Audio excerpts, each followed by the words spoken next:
The Jewish Story. This week's story from the Holocaust is taken from the book Hasidic Tales of the Holocaust, written by Yafa Eliach. On Rosh Hashanah, the new year, 1941, when all the Jews of Isiski and nearby towns awaited their fate in the shtetl's synagogues, watched over by lunatics whom their Lithuanian captors had appointed as their supervisors, it was clear to the rabbi of Isiski, Rabbi Shimon Razowski, that his beloved shtetl was doomed. A few days earlier, he had called the town's notables together and told them, "Jews, our end is near. God does not wish our redemption. Our fate is sealed, and we must accept it.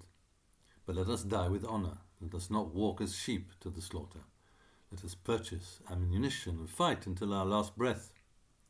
Let us die like judges in Israel. Let me die with the Philistines." Some had supported him, but the opposition, led by Yossel Wildenberg, prevailed. Now it was too late. From the synagogues they were led to the horse market. At the head of the strange procession, more than 4,000 Jews, walked Rabbi Shimon Razowski, dressed in his Sabbath finery and his tall silk yarmulke. Next to him walked the handsome Chazan of Isiski, Mr. Tobolsky. The Chazan, wrapped in his talit, was holding the holy Torah scrolls. The rabbi and the Chazan together were leading the congregation in reciting the vidui, the confession of the dying. In groups of 250, first the men and then the women, the people were taken to the old Jewish cemetery in front of the open ditches. They were ordered to undress and stand at the edge of the open graves. They were shot in the back of the head by the Lithuanian guards, with the encouragement and help of the local people. The chief executioner was the Lithuanian Ostrovakas. Dressed in a uniform, a white apron and gloves, he personally supervised the killing. He reserved for himself the privilege of shooting the town's notables, among them Rabbi Shimon Razowski, and he practiced sharp shooting at the children, aiming as they were thrown into the graves. Among the Jews that September 25th, 1941, in the old Jewish cemetery of Isiski was one of the shtetl's teachers, Rabbi Mishalowski, and his youngest son, Tzvi, age 16. Father and son were holding hands as they stood naked at the edge of the open pit, trying to comfort each other during their last moments. Young Tzvi was counting the bullets and the intervals between one volley of fire and the next. As Astrovakas and his people were aiming their guns, Tzvi fell into the grave a split second before the volley of fire hit him. He felt the bodies piling up on top of him and covering him. He felt the streams of blood around him and the trembling pile of dying bodies moving beneath him. It became cold and dark. The shooting died down above him. Tzvi made his way from under the bodies out of the mass grave into the cold, dead night. In the distance, Tzvi could hear Ostrovakas and his people singing and drinking, celebrating their great accomplishment.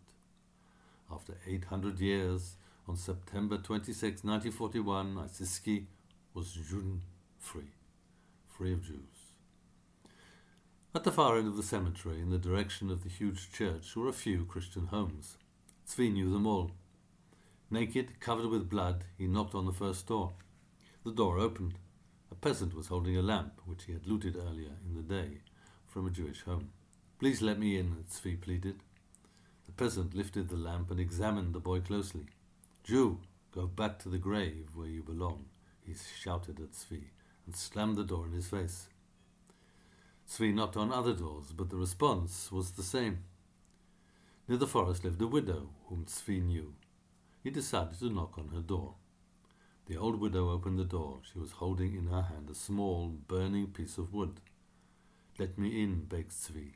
"Jew, go back to the grave at the old cemetery." She chased Tzvi away with the burning piece of wood, as if exorcising an evil spirit, a dibuk. "I am your Lord Jesus Christ. I come down from the cross. Look at me, the blood, the pain, the suffering of the innocent." "Let me in," said Tzvi. The widow crossed herself and fell at his blood-stained feet. My God," she kept crossing herself and praying. The door was opened. Tzvi walked in. He promised her that he would bless her children, her farm, and her, but only if she would keep his secret a secret for 3 days and 3 nights and not reveal it to a living soul, not even the priest. She gave Tzvi food and clothing and warm water to wash himself. Before leaving the house, he once more reminded her that the Lord's visit must remain a secret because of his special mission on earth.